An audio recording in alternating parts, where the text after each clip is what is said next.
Assalamualaikum warahmatullahi wabarakatuh. Alhamdulillah, Penamasa Channel kali ini akan meneruskan pembahasan yang kedua kemarin tentang air yang boleh digunakan untuk bersuci. Oke, dari macam-macam air yang boleh digunakan untuk bersuci, kita menginjak kepada pembagian yang kedua, yaitu adalah air musammas. Air musammas itu adalah air yang dipanaskan dengan sinar matahari. Oke, di dalam bagian ini, dalam fikih turas dikatakan tohirun, mutohirun, makruhun istimaluhu. Air musammas ini suci, mensucikan, tapi makruh untuk digunakan. Kenapa air musammas ini makruh digunakan?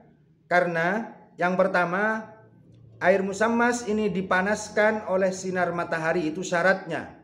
Yang makruh ini harus dipanaskan oleh sinar matahari. Kemudian pemanasan ini terjadi fi qotrin harin, di daerah yang sangat tropis, di daerah yang sangat panas, bukan di daerah yang dingin kayak Malang misalnya. Kemudian fi ina'in muntaba'in, kemudian wadah air ini harus terbuat dari selain emas dan perak. Kalau emas dan perak tidak ada masalah.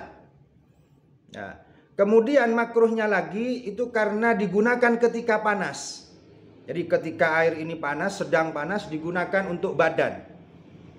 Nah, yang selanjutnya digunakan untuk badan, bukan untuk mencuci pakaian atau digunakan untuk minum.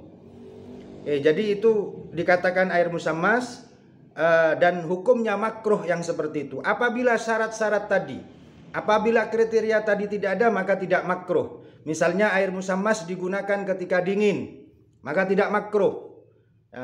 Atau ada air yang dipanaskan oleh sinar matahari tapi di daerah yang tidak tropis, maka juga tidak makruh. Atau ada air musammas tapi wadah airnya terbuat dari emas dan perak, maka juga tidak makruh.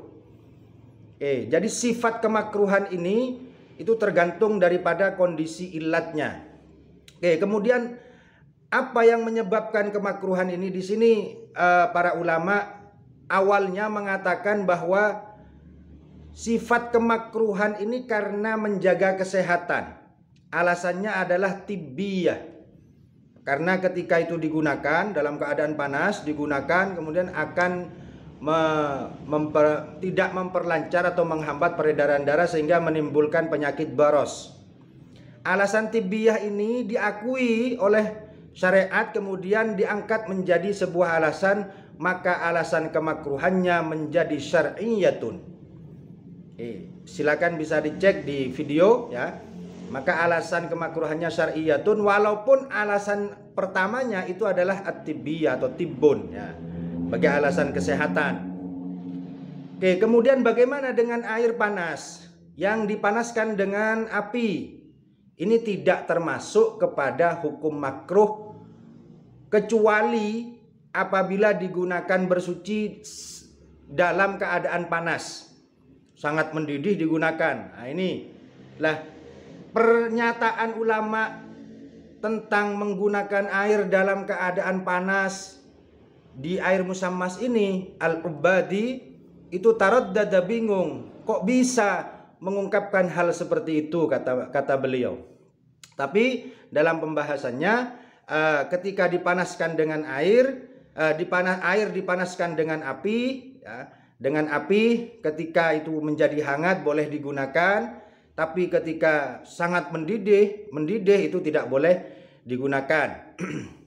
Ini namanya, adakah hukum atau air yang hukum makruh untuk air yang selain ini? Ada. Di dalam kitab turas itu dijelaskan, bisa dicek di situ bahwa ada beberapa hukum makruh ketika menggunakan air penduduk desa yang dimurka oleh Allah Subhanahu wa taala.